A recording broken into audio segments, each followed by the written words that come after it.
Okay, students, we're going to start today talking about Chapter 1, Scope and Administration. Um, Hopefully this clip will just give you a few of my insights and some information that I've felt just needed to be covered from my perspective. Also, I wanted to go back and just make a correction. I haven't had a chance to go in and edit yet on the preface clip that I did. On the margins, I was talking about what the different indicators were, the double lines, the open head arrow, etc. The single vertical line is actually a change from the 2006 to the 2009 IRC, International Residential Code. So I forget what I said, but I don't think that was it. So anyway, I made a mistake there, so just a correction note for you. Back to Chapter 1 now, Scope and Administration. This is going to get you started as far as talking about information that the code is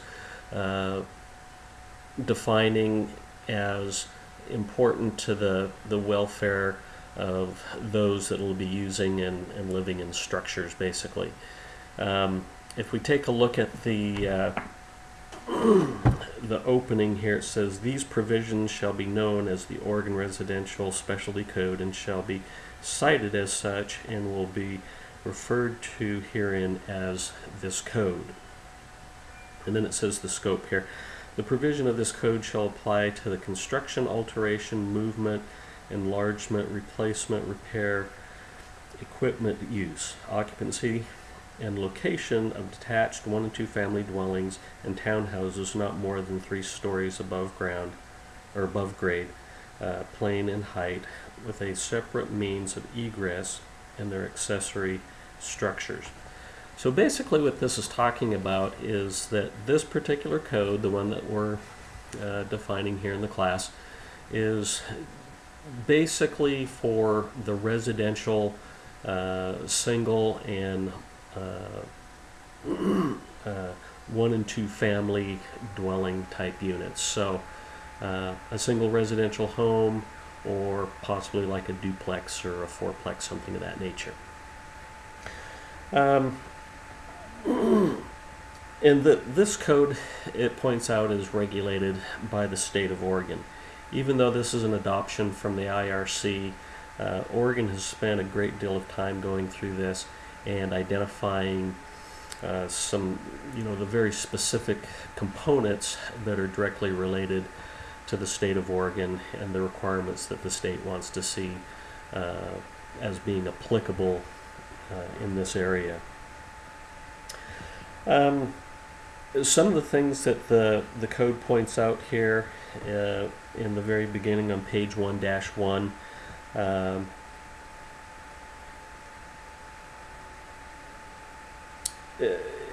as we stated above, but it talks about some exceptions, and I just wanted to cover a couple of these exceptions. It says the requirements of this code apply to detached 1 and 2 family dwellings and townhouses classified as Group R3 and Group U occupancies, and so that's going to mean human habitat.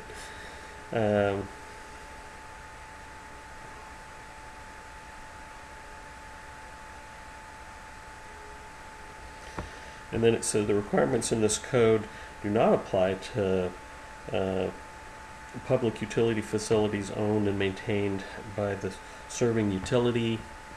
That one's pretty straightforward. The second one here, agricultural buildings defined and regulated by ORS 455.315 in Appendix C, Chapter C in the Building Code.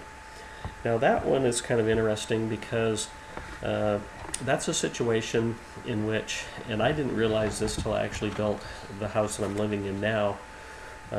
We bought some property here a number of years ago. I built a home and I also built a barn. And the barn is dedicated, we have 3 horses here on the property, and so it's dedicated to what we would call an equine facility. And I didn't realize this in the code until I did this here just a few years ago, but agricultural buildings are exempt from the building code. And so when I went to build this building, I presented a set of plans and told them what I was going to be using it for, and they said, well, you don't need a building permit for this, so no structural code requirements for that building. And so I thought that was quite interesting. Now, in that statement, it identifies the ORS, and there's two governing, regulating laws or requirements here in the state of Oregon. The ORS is the Oregon Revised Statutes, and if you look that up, it's a huge document of all the laws in Oregon. And you'll also find in here the what we call the OAR, and that's also an Oregon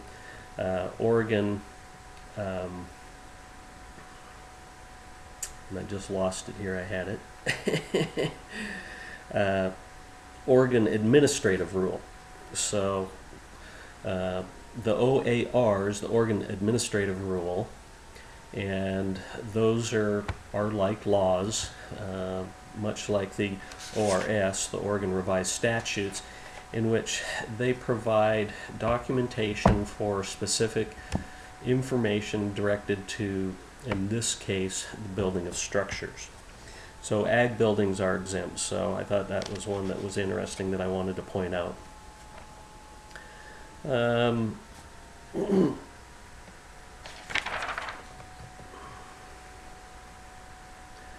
As you get into the chapter here, it'll talk about some of the laws related to applicability, what's referred to in the code as the requirements for submitting for, say, a permit, those kinds of things. It also talks about what the duties of the building official are. So depending on where you live, if you're in a city jurisdiction, a county jurisdiction, or potentially out in a rural area where maybe the state regulates the building, there's sections here that, or a section that talks about who the building official, or what the building official is supposed to do and his authority in controlling any building in that jurisdiction. The building official is to help control and regulate so that there's not any unauthorized building in any particular area, and it's basically set up as a safety factor to make sure that people aren't doing things that would be outside of safe building practices. So you'll see a section that talks about that. The permit process, there's a section here that's going to talk to you about submitting a permit and what it takes to do that, putting together 2 sets of plans and the requirements involved in those plans, and putting those into a particular jurisdiction for a review so that you can then get a permit so that you can then get started. Also talks a little bit about some of the exceptions to obtaining the permit process. I know years ago when I was actually building, we would do this occasionally. The backlog at the jurisdiction might be such that the review process could take 2-3 weeks, sometimes longer. And what we would do is ask for a limited permit that would at least allow us to get started on, excavation, foundation, that type of work. And quite often the jurisdiction would grant that type of limited permit to get you started. Also, if you use that process, you have to then also wait until they're able to go through all of their backlog and do a full review so that you can then get a full-fledged type permit. Also, you'll learn a little bit about emergency permits, like in the situation, oh, I don't know, say your furnace goes out and you have a contractor come take a look at it and you have to replace it because it's gone bad. There are emergency type situations that can be performed, but then have to be submitted so that the appropriate permits can be put in place and inspections taken care of for that type of situation. So they're going to talk a little bit about that in this chapter.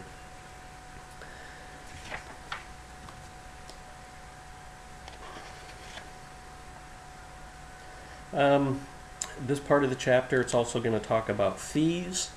Years ago when I was still building, fees seemed to be pretty conservative and at an acceptable rate. And I remember when the Portland metro area, Multnomah, Washington, and I think it was Clackamas County, really hiked up their fees.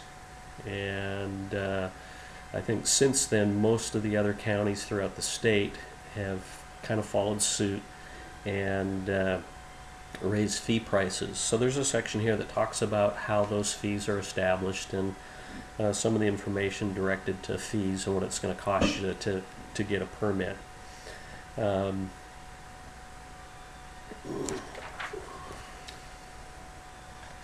The inspection process, this chapter is going to talk to you a little bit about inspections, what type of inspections are required, how you're supposed to request those inspections, making sure that your jurisdiction is notified when certain requirements are to be inspected and that you don't cover things or go ahead of a required inspection. And so there's a section that talks directly about that. Another section here that I wanted to mention was the certificate of occupancy. Years ago when I was building, and it happened to be during a period when building was quite active, and so there was quite a backlog. A lot of times you couldn't, as a builder, and I was building new construction at the time, you couldn't get final funding from a lender without a certificate of occupancy from the jurisdiction. And we ran into a few problems with that simply because their backlog was so large because of the number of activities of building that it would hold up the funds that you were trying to get. And so they've got a section here that talks about that. And basically what it came down to when I was building, when the building official came for the final inspection, as long as you had your final electrical, plumbing, mechanical, everything was accepted to that point, he would write a temporary certificate of occupancy that you could use for your lender to get your funding. And so that was one of the things that I ran across when I was building.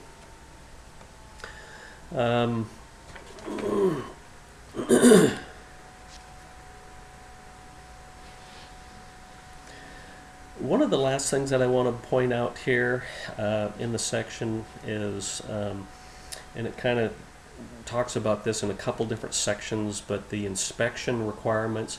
So each jurisdiction has basically generally the same inspection requirements, but occasionally you'll have a jurisdiction that has maybe a little different process or possibly some inspections that one or other jurisdictions don't have.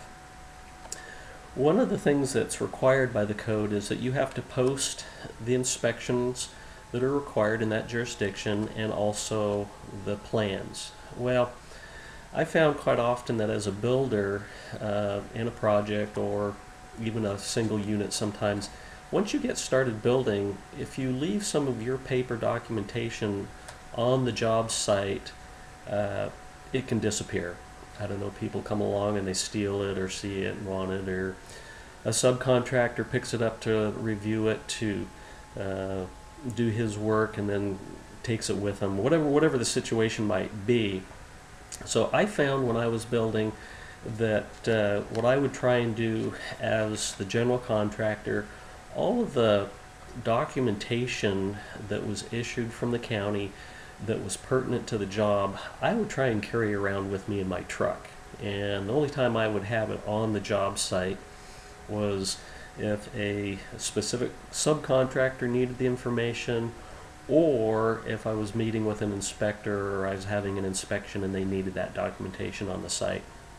So even though the code here does say that this documentation does need to be there, I was very cautious about leaving pertinent documents that could be lost or taken. Usually what I tried to do with my subcontractors, and this seemed to work well, is I would produce packets of additional documentation, plans, specifications, etc., outside of the approved documentation that I could then hand out to my subcontractors so that they had the information they needed without going through all of the approved set of plans. I also found that the approved set of plans, if you let every subcontractor go through them before the end of the job, usually they become very tattered, torn, somewhat, falling apart, and a lot of times that just wasn't working. So I kind of worked out a new procedure to take care of that. Anyway, students, hopefully some of this information is helpful to you. If you have any questions, make sure that you let me know, and keep working on the requirements in the course. As long as you do the work, I don't see any reason that everybody shouldn't pass with good grades. So thanks again, and we'll be back with you here soon.